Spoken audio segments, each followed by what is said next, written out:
Let me describe where you are right now, because I think you need to feel understood before you can receive what I'm about to tell you.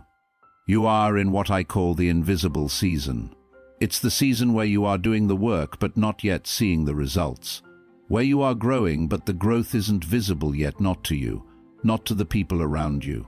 Where you have been faithful to something, a dream, a calling, a direction, and the evidence of that faithfulness has not yet appeared in your physical reality.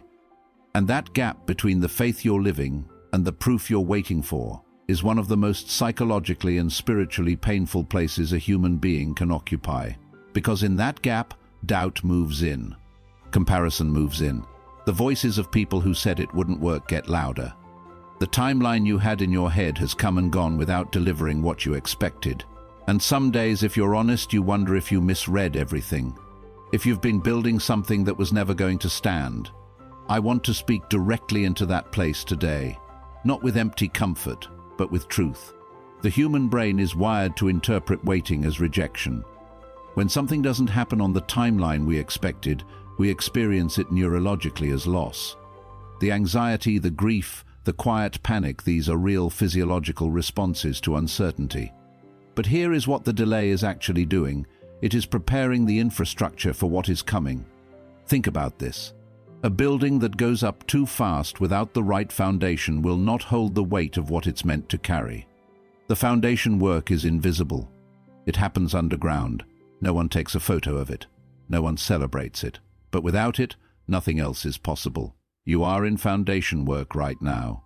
And the reason it's taking longer than you expected is because what God is building through you requires a foundation that most people never have to lay.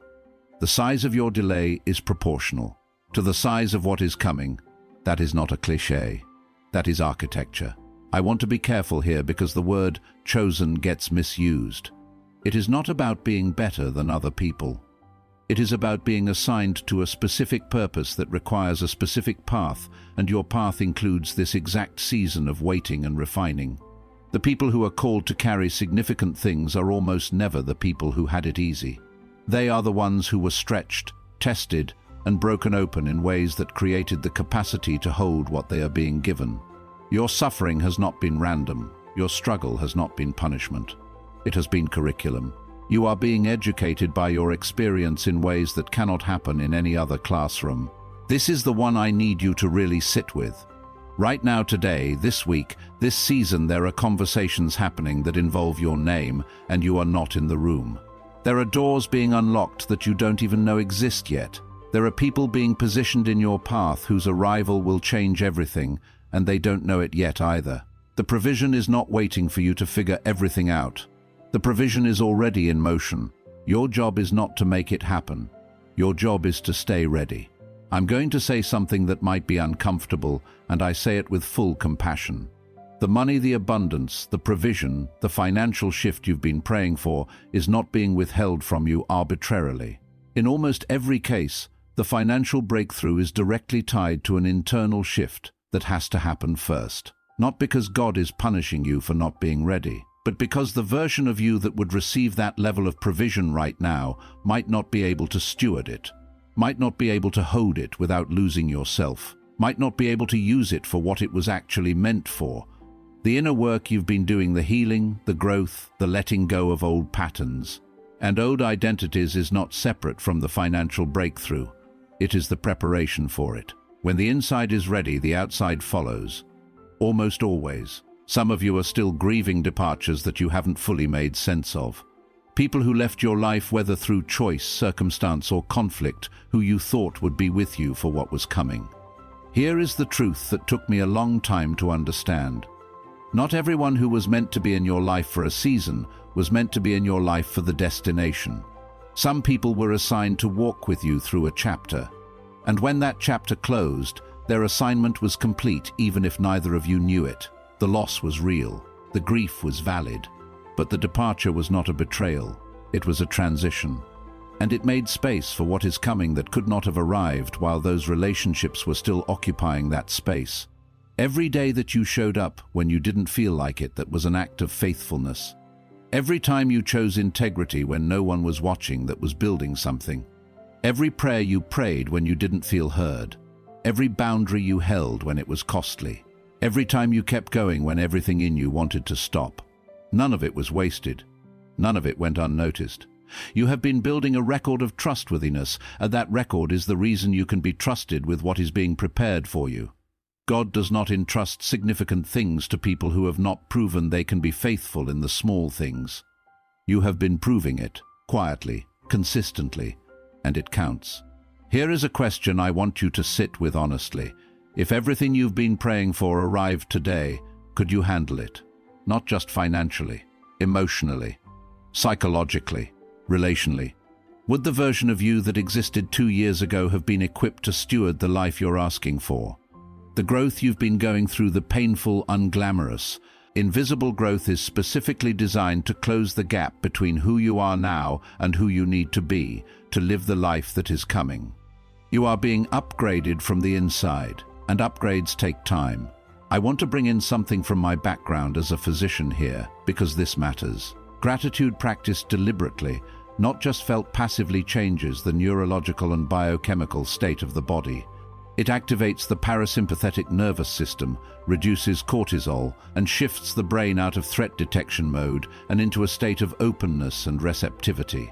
In practical terms, a mind and body in a chronic state of anxiety and lack cannot receive what is being sent to it. The biological alarm system blocks perception of opportunity. It narrows focus. It keeps you locked in survival mode. Gratitude, even for the small things, even in the middle of the hardship, is not denial of your pain. It is the neurological key that opens you to receive what is already moving toward you. Practice it like medicine, because it is. The comparison is killing you. I say that gently, and I say it because it's true. You are watching people around you hit milestones that you thought you'd hit by now. And every time you see it, something tightens in your chest. A quiet voice says, "You should be further along. Something is wrong with you. You missed it. Nothing is wrong with you. You are not behind. You are on a different timeline, one that was assigned specifically to you for reasons you cannot fully see yet." Some of the people you are comparing yourself to are ahead in one area and years behind in others that don't show up on social media. Some of them achieved things early that they are not equipped to sustain.